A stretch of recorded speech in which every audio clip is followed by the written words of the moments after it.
Занятия театром позволяют создавать нам альтернативные реальности, альтернативные той, в которой мы живем. Она не очень радостная, не очень интересная.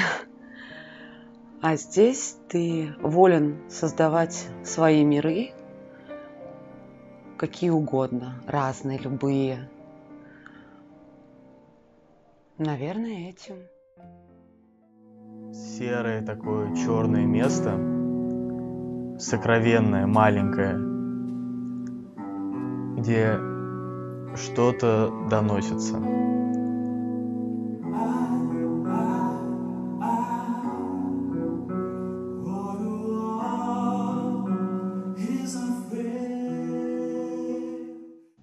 Меня зовут Андрей, мне 19 лет, и я хочу стать актером. Только откройте мне ваш секрет! Подумайте, что счастье человека находится в ваших руках, что не только я, но и дети, мои внуки и правнуки благословят вашу память и будут чтить ее, как святыню! Старая ведьма!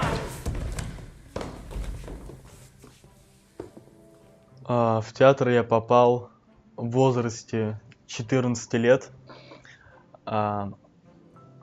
причем каким-то намеренным, уверенным способом. Мои родители были против этой затеи, и вообще, чтобы я как-то был причастен к искусству. Они считали, что у меня математический склад ума, мне надо идти в ту сферу. Но, не знаю, мне с детства так нравилась эта атмосфера какая-то, которая присутствует на сцене. Неважно там песни, танцы, какие-то стихотворения люди читают, спектакль. Но это очень круто.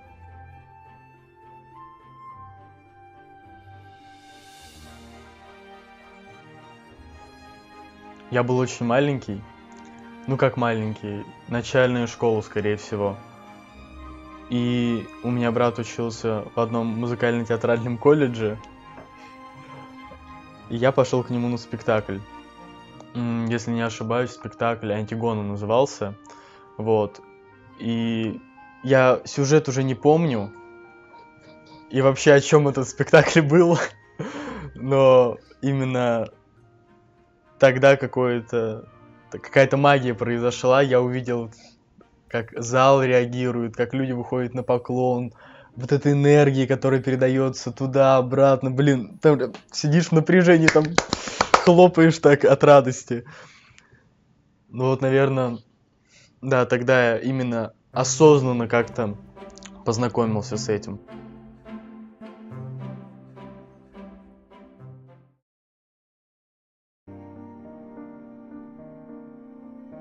Меня зовут Наталья Набатова.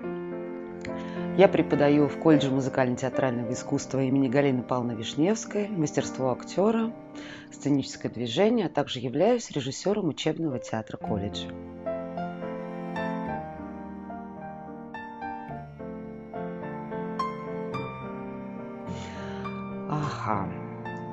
Первый театральный опыт связан с детским садом. На один из праздников в детском саду делали постановку «Буратино». Я очень хотела туда попасть, но меня туда не брали, были более достойные дети. Я страшно мечтала, была во втором составе, каких-то там пятым грибом в шестом ряду, неважно. И вдруг девочка, которая играла Мальвину, заболела. И воспитательница спрашивает: «Дети, кто может?» Я могу, потому что я знала все мизансцены, тексты и так далее. Ну хорошо, давай попробуй. Но если девочка выздоровеет, конечно, будет играть она. И я молила Бога, чтобы только она не выздоровела. И я бы попала на сцену и сыграла бы этот спектакль. Так и вышло, я его сыграла. Все это любовь на всю жизнь.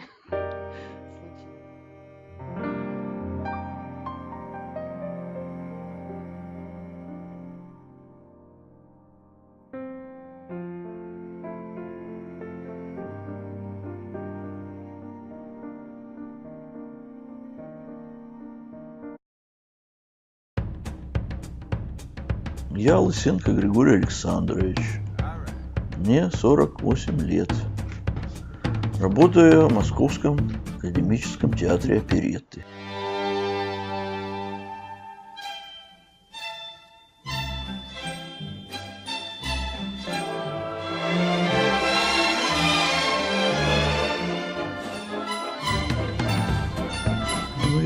Я хотел в театр изначально, когда приехал в Москву учиться.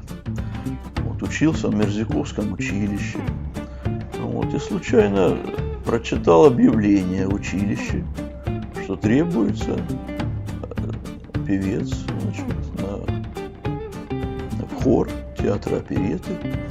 Я пришел, прослушался и тут же пошел работать. И вот с тех пор 20 лет в театре.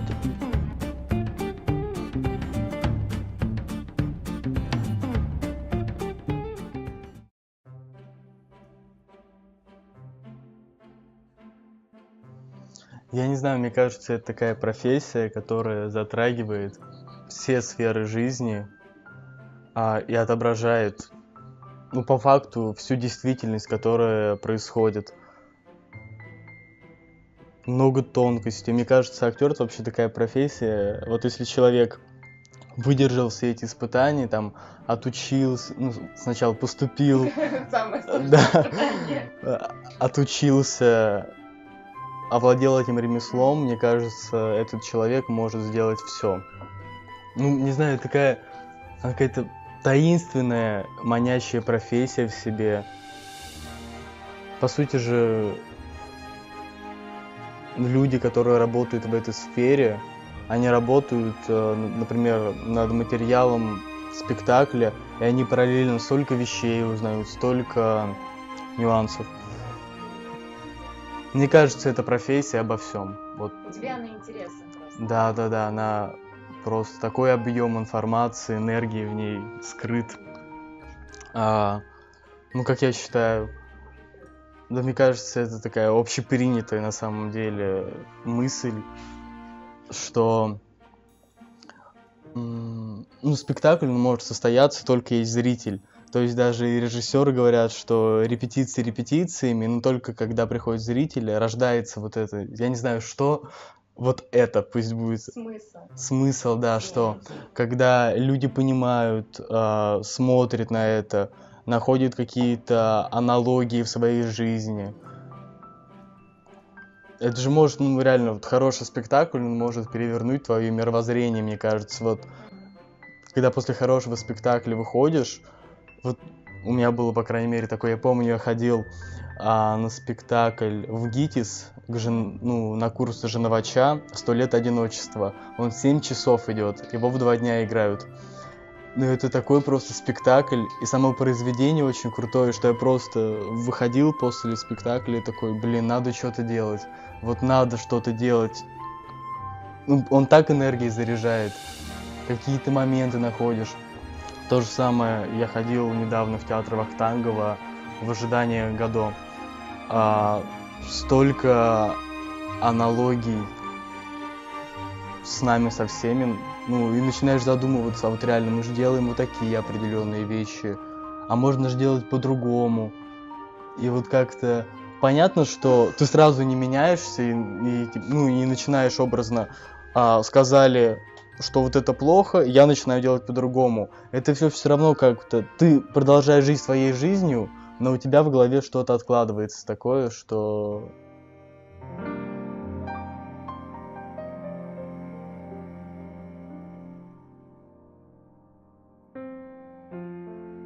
Театр позволяет нам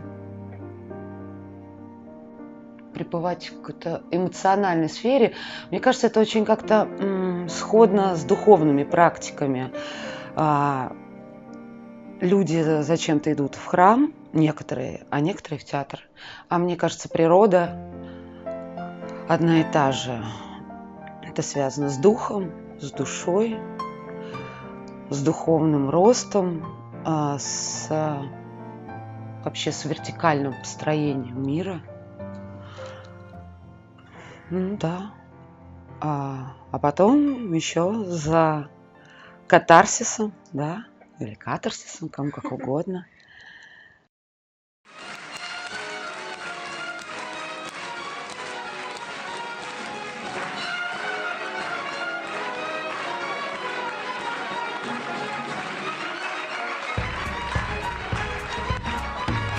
Ну, во-первых, меня привлекает музыка, пение, само как процесс пения.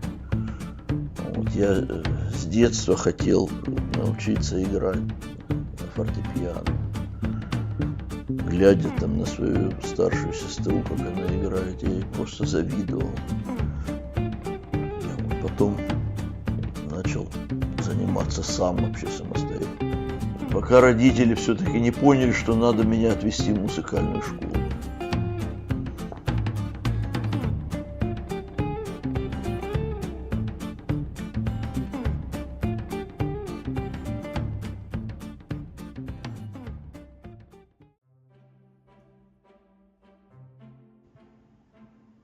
Ну, я сейчас с двух точек позиций скажу. Если для себя брать, то это какая-то работа над собой, работа над своей, сущностью, наверное, потому что же каждая роль, она накладывает какой-то отпечаток, что-то оставляет в тебе. Ну, то есть вот этот процесс, он очень интересен. Он именно внутри как-то что-то меняет. Ну, то есть заставляет какие-то вещи передумать. И с другой стороны, это очень познавательный процесс. Ну, для себя, мне кажется, да, это развитие именно на новую ступень, скачок. И неважно, удачно ли получится итоговый результат, либо не очень, это в любом случае какое-то действие, какой-то процесс, работа, да, который что-то-то сдвигает. Как бы стагнации не происходит. А если в таком более масштабном плане, то, наверное, донести какую-то мысль, отобразить действительность для людей, которые пришли в зал. Ну, человек вообще в центре всего стоит человек, его исследуем, про него рассказываем, для него рассказываем, с ним вступаем в диалог, поэтому человек. Я к вам пишу. Чего же более?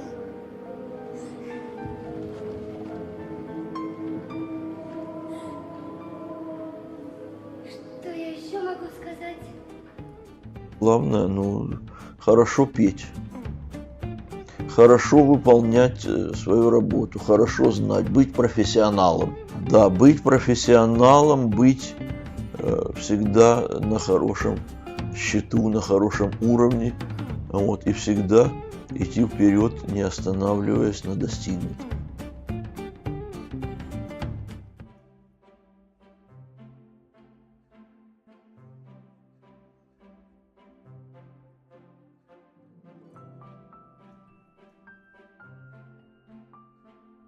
Ну, театр, это, пусть будет искусственный мир веселья и счастья, за которым прячется горькая правда. Театр – это способ моего существования, стиль моей жизни, ее смысл. Потому что спектакли в аллегорическом смысле – это мои дети, которых я вынашиваю и рожаю. Это моя семья, потому что мои актеры – это моя семья на момент создания спектакля. Вот. И это наиболее, как бы интересная и живая часть моей жизни. Центр приложения, как бы, сил. Да. Это мой мир. Просто мой мир, да.